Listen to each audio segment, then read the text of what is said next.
নাই, শক্তির কোনো মরণ নাই, শরীর ধ্বংস হয় হয়তো। যদি শক্তির মরণ থাকতো তো আল্লাহর ধরতির মধ্যে কিছু মানুষ আল্লাহ এমন বানিয়েছে, এরা বাশার কিন্তু এরা নবী। এরা কি নবী? এরা এত বেশি এনার্জেটিক, এদের শরীরও পচে না, রুহও মরে না। তার সবচেয়ে বড় প্রমাণ মেরাজুল নবী সাল্লাল্লাহু আলাইহি ওয়াসাল্লাম। আজকে যে পাঞ্জেগানা নামাজ পড়তেছি কার বদৌলতে? মানে হযরতে মুসা আলাইহিস সালামের কারণে। আমাদের ভাইয়েরা আমাদেরকে শিখিয়েছে মানুষ মরলে মরে যায়, পচে যায়। আমরা যদি বিনয়ের সাথে জিজ্ঞেস করি, যদি মরে পচে ছারখার হয়ে যায় তো আপনার নামাজ 50 রাকাত থেকে 5 রাকাত কার বদৌলতে হয়েছে? মুসা নবীর বদৌলতে হয় নাই। তাহলে আবার মুসা নবী ওখানেও, মুসা নবী আবার মসজিদে আকসার মধ্যেও, আমার নবী এতগুলা নবী নিয়ে নামাজ পড়লো, এতগুলা নবী নিয়ে নামাজ পড়লো। আবার আমার নবী সফর থেকে আসার সময় আল্লাহর নবীদের শোয়ার জায়গাকে কত সম্মানিত করেছে দেখেন। আমার নবীর মেরাজের রুট ঠিক করে দিয়েছে। নেভিগেশন করি না আমরা এই রুট দিয়ে যাব। আমার নবীর রুট ঠিক করেছেন। আমার নবীকে মদিনা শরীফ হয়ে, তুর পর্বত হয়ে, মুসা আলাইহিস সালামের মাজার হয়ে, ঈসা আলাইহিস সালামের জন্মদিন এবং জন্মস্থান এবং মাজার হয়ে আমার নবীকে মসজিদ আকসাতে নিয়ে আসে। জিজ্ঞেস করতে ইচ্ছে করে আল্লাহ, রুট আর নাই? মানুষ সফর করার জন্য কত রুট দিয়ে সফর করে। এখানে মেসেজ, নবীদের মাজার, নবীদের আরামগাহ অন্যান্য আরামগাহর মতো হয় না। আমার নবী মুসার কবর দিয়ে আসতেছেন জলিলুল কদর নবী আলাইহিস সালাতু ওয়াস সালাম। আমার নবী বলছেন মুসা কাইমুন ইউসাল্লি ফি কবরে, মানে মুসা কবরে দাঁড়িয়ে আমাকে সালাতু সালাম দিচ্ছিল, আমাকে সালাতু সালাম দিচ্ছিল। তো আমার মুসা উপরে, মুসা মসজিদে আকসাতে, মুসা আবার কবরে, মুসা আবার কবরে। তো মারা গেল কোথায়? বিজ্ঞান বলছে এনার্জির কোনো মত নাই। আমাদের বিজ্ঞান এটাও বলছে, আপনারা যারা বিজ্ঞান করেন বেটা, পাওয়ার ভার্সেস ফোর্স, পাওয়ার ভার্সেস ফোর্স। এই যে আমি আপনাদেরকে এনার্জি বলতেছি, ওখান থেকে বলতেছি। ওরা বলতেছে কোন ব্যক্তির এনার্জি লেভেল যদি 500 পর্যন্ত পৌঁছায়, এক ব্যক্তির মাধ্যমে 7 কোটি লোক উপকৃত হয়। আর কোন ব্যক্তির এনার্জি লেভেল যদি 700 থেকে দূরে যায়, স্বাভাবিকভাবে এটা হয় না। আমরা বলতেছি আপনি ভুল বলছেন। হয়, আপনি নবীদের ইতিহাস পড়েন নাই। 700 লেভেলের উপরে যায় নবীদের এনার্জি। যারা এনার্জির মালিক হয় তারা নবী রাসূল হয়। তারা সশরীরে জীবিত। আপনি পুরো মেরাজকে সামনে রাখেন না। মসজিদে আকসার মধ্যে সমস্ত নবী, উপরে সমস্ত নবী। মুসা আলাইহিস সালাম উপরেও, মুসা আলাইহিস সালাম কবরেও, মুসা আলাইহিস সালাম মসজিদে আকসাতেও। তাইলে বোঝা যাচ্ছে নবীরা সশরীরে, নবী না আমার নবীর গোলামরাও সশরীরে জিন্দা থাকবে। এটা হয়তো আপনারা কোনোদিন দেখেন না। যেটা আমাদের জামিয়ার মুহাদ্দিস ছিলেন আল্লাহ হুজুরের রফে দরজা, এত বড় বড় আলেম, এগুলো দুনিয়া থেকে চলে যাওয়ার কারণে আমরা এতিম হয়ে গেছি। আমাদের যখন আমাদেরও তো লোড দরকার হয়, আমাদের যখন দরকার হয়, আমরা যে কোথাও গিয়ে সুহবতে বসে এনার্জি আহরণ করবো, ওই দুনিয়া আমাদের এখন আর নাই। মুহাদ্দিস এগুলো হচ্ছে জগৎ বিখ্যাত আলেম, জগৎ বাসা আল্লাহর ওলি, জগৎ বাসা। আমরা হুজুরকে টাকা পয়সা দিছিলাম হুজুরের ঘর পাকা করার জন্য। মহব্বত দেখেন আল্লাহর ওলিদের। আমি ওনার ইন্তেকালের আগে ইংল্যান্ড থেকে হুজুরকে দেখতে গেছি খাগড়াছড়িতে। আঙ্গুল, পায়ের আঙ্গুল টেনে টেনে জিজ্ঞেস করতেছি, কি এক মহব্বতের জায়গা ছিল। আমি বলতেছি হুজুর ওই ঘর তো করেন নাই, এটা না গোয়াল করে না, গোয়াল ঘর পাকা করছে, গোয়াল ঘরে লাইট লাগাইছে, দেখছেন। আমার হুজুর গোয়াল করে কেন? এগুলো তো নির্বাক জন্তু, এদেরকে একটু আরাম না দিলে আল্লাহ নারাজ হয়ে যাবে না। আল্লাহর ওলিদের চিন্তা দেখছে, আমার চিন্তা আল্লাহর ওলির চিন্তা এক হইল। এরা মারা গেলে এদের শরীর মাটিয়ে যাবে। যারা হাইওয়ানকেই গুরুত্ব দেয়, উনি ইন্তেকাল করলেন। আমার মনে হয় 3-4 বছর পরে উনার কবর সরাতে বাধ্য হয়েছিলেন সবাই নদী ভাঙার কারণে। চট্টগ্রামের সব বাংলাদেশে শত শত আলেমের সামনে মাজার, ওনার কবরকে প্রদান হয়েছে দ্বিতীয়বার। কাপড়ে পর্যন্ত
বাস্তবায়ন করবে। এই আজকের যেই তারিখ, এই তারিখগুলো আমাদের পুরো জাতির জন্য একটা অন্ধকার ডেকে আনে। কেন? আপনার 6-7 মাসের নূর এই একদিন আপনার পুরো ভস্মীভূত করে দেবে। পরে আপনি আসেন ঘরে, আপনার মা অন্ধকার হয় আপনার এই এনার্জির কারণে। আপনার সন্তান, আপনার ভাই, আপনার বউ বরবাদ করে দিয়েছেন আপনি। কেন? ওই অসৎ সঙ্গে সর্বনাশ হয়ে গেছে, অসৎ সঙ্গে সর্বনাশ হয়ে গেছে। সুতরাং বিনয়ের সাথে বলবো, বিনয়ের সাথে, কেউ যদি আজকের দিনে এমন কিছু করে থাকে যেটা আপনি চান না আপনার বোন বা আপনার মা বা আপনার মেয়ে করুন, দয়া করে তওবার নামাজ না পড়ে ঘুমায়েন না। তওবার নামাজ না পড়ে ঘুমায়েন। আমি বড় মহব্বতের সাথে, আল্লাহ মহব্বত করবেন, আল্লাহ দয়া করবেন আপনাদের উপর। আল্লাহর প্রেম যখন অন্তরে ধারণ করতে পারবেন, বিশ্বাস করেন পৃথিবী কোটি টাকা দিলেও এই প্রেম আপনারা ছাড়তে ইচ্ছে করবেন। এটা আজীব প্রেম, এটা আপনার দুনিয়ার জীবনকে জান্নাতের আনন্দে আনন্দিত করবে। কিন্তু আমাদের সেই দোকানগুলো বন্ধ হয়ে গেছে। যারা আল্লাহর মহব্বতের জিনিসপত্র বিক্রি করতো, সেই দোকানগুলো বন্ধ হয়ে গেছে বিদায়, হয়তো আপনারা বুঝতেছেন না। তারা সবাই বিভিন্ন মাজারে শুয়ে গেছে। কিন্তু মনে রাখবেন, আল্লাহর মহব্বতের চেয়ে, নবীর মহব্বতের চেয়ে, আউলিয়া ইকরামের মহব্বতের চেয়ে বড় নিয়ামত আল্লাহর ধরতে করতে নেই। এই নিয়ামত, এই আপনি অনেকে আজারে নামাজ পড়ে এই মহব্বত গুলাকে মানে না। তাদের নামাজও ওই ইয়ার মতো হয়, রোবট। কিসের মতো? রোবট। নতুবা নামাজ পড়া হোক আরেকজনের শিরার উপর উঠে জবাই করে দিতে পারে। আল্লামা নুরুল ইসলাম মারুফিকে যিনি জবাই করছেন, উনি বড় নামাজ দোয়া পড়তে বলা ছিল না। আমাকে যদি আপনি বলেন একটা পিঁপড়া মারতে, আমি 10 বার চিন্তা করবো, আইরে পিঁপড়া তুমি কেমনে পারি। আমাদের যারা বুজুর্গানে দিন, এটা আমরা তাদের কাছ থেকে শিখছি। আল্লামা জালালউদ্দিন রুমি রাদিয়াল্লাহু তাআলা আনহু শুধু একটা কুকুরের ঘুম ভেঙে যাবে বিদায় এক জায়গার মধ্যে আধা ঘন্টা দাঁড়াইছে। আমি গেলে কুকুরের ঘুম ভেঙে যাবে। কেন? কারণ কোন আল্লাহর ওলি আল্লাহর সৃষ্টিকে কষ্ট দিতে চাইতো না। কেন? আমার আল্লাহ বলছেন, সেই ব্যক্তি আমার কাছে অনেক প্রিয় যে ব্যক্তি আমার সৃষ্টির খেদমত করে। সেই কারণে যখন কোন মানুষ আল্লাহর মহব্বত ধারণ করে, তখন তার চরিত্রের মধ্যে সূরা ফাতিহা উদ্ভাসিত হয়। সূরাতুল ফাতিহা। আলহামদুলিল্লাহি রাব্বিল আল্লাহ যখন কোন কায়নাতকে দেখভাল করে, তারও কোন কায়নাতকে দেখভাল করে। সকলের ভালো লাগা মন্দ লাগাকে গুরুত্ব দেয়। কারা? যারা আল্লাহর মহব্বতের মতোয়ারা। এটা খুব মজার জিনিস। কার যদি যুবকদের অন্তরে এটা ধরানো যাইতো। আমি আপনাদেরকে বিনয়ের সাথে অনুরোধ করবো, আজকে আপনারা বাসায় গিয়ে তওবার নামাজ পড়বেন এবং কিচ্ছু করতে হবে না। কয়েকবার শুধু আল্লাহকে একটু ডাকবেন, আল্লাহ আল্লাহ ভুল হয়ে গেছে, মাওলা মাফ করে দেন, আর জীবনে করবো না, এই কাম করতেছি, আর জীবনে করবো না। আল্লাহ নবীরা এইভাবে মাফ চাইতো। হযরত ইমামে আযম সারা রাত দিনের বেলা পড়াইতো, ব্যবসা করতো, রাতের বেলা এক পায়ের উপর দাঁড়িয়ে ডান হাতে দাঁড়িয়ে এভাবে ধরে দাঁড়াই থাকতেন। কি বলতে জানেন তো? আল্লাহ আবু হানিফার সাথে আজকে যা করার করে ফেলো মাওলা। কিয়ামতের ময়দানে যদি আবু হানিফা সবার সামনে অপমানিত হয়, সেটা আবু হানিফার জন্য ভালো হবে। আবু হানিফা বলতেছে, দাড়ি করে দাঁড়িয়ে আছে, আল্লাহ আবু হানিফা জালেম আপনার দরবারে উপস্থিত, আপনি আবু হানিফাকে একটু ক্ষমা করে দিয়ে। যারা সত্যিকার অর্থে আল্লাহওয়ালা, এটা বড় দুনিয়া, এটা বড় আজীব দুনিয়া। আপনার অনেক ভালো লাগবে, মহব্বত লাগবে, মুখে যা বলবেন তা হয়ে যাবে। মুখে যা বলবেন, যা খাইতে মন চাইবে দেখবেন খাওয়া আপনার মনে চাওয়ার আগে আইসা হাজির হয়ে গেছে। ভিতরের জগতে আলাদা একটা শান্তি, অসম্ভব গরমের মধ্যে এসি লাগালে যে শান্তি, আল্লাহ রাসূলের মহব্বতের মধ্যে সেই শান্তি। আল্লাহ রাব্বুল আলামিন আমাদের হামি ও নাসির হোক। মানুষের এখন মহব্বত দরকার। মানুষ ভিতর থেকে অশান্তির মধ্যে আছে, নেগেটিভ এনার্জি অসম্ভব বেড়ে গেছে। সেই জায়গার মধ্যে এই হচ্ছে আমাদের মাহফিলের চিত্র।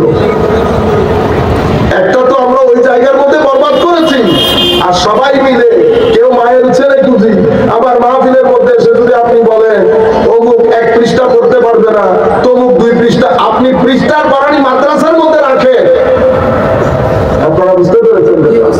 সুতরাং আল্লাহর দরবারে দোয়া করি, আপনারাও দোয়া করবেন আমাদেরকে যেন আল্লাহ বুঝার তৌফিক দান করেন।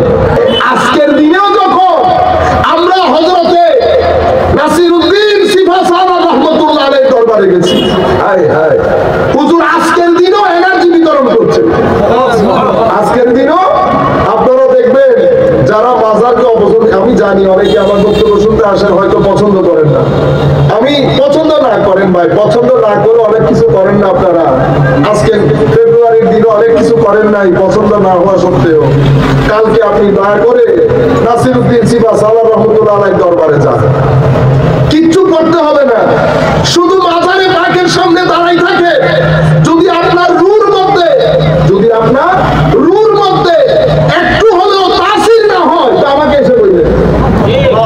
এটা হতে পারে না আপনি এনার্জির সামনে দাঁড়াবেন, আপনার দিল ঘামবে না, এটা হতে পারে না।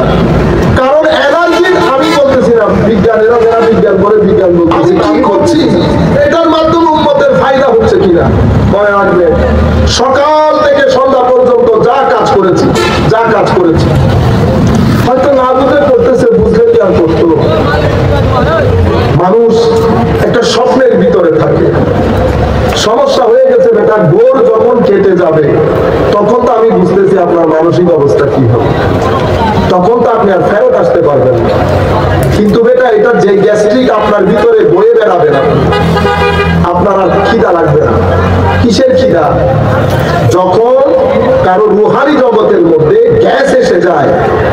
কিসের কারণে গ্যাস আসে? মিথ্যা বলছেন, লোক ঠকাইছে, হোটেল খুলছেন, হোটেলের মধ্যে বাজার করছেন 2 নাম্বারি 4 নাম্বারি জিনিস এনে, এরপরে আপনার মতো করে আপনি খাওয়াইছেন। এরপরে যদি আপনি 10টা টুপিও পরে থাকেন, আমার আল্লাহ দেখবে আপনার টুপির দিকে।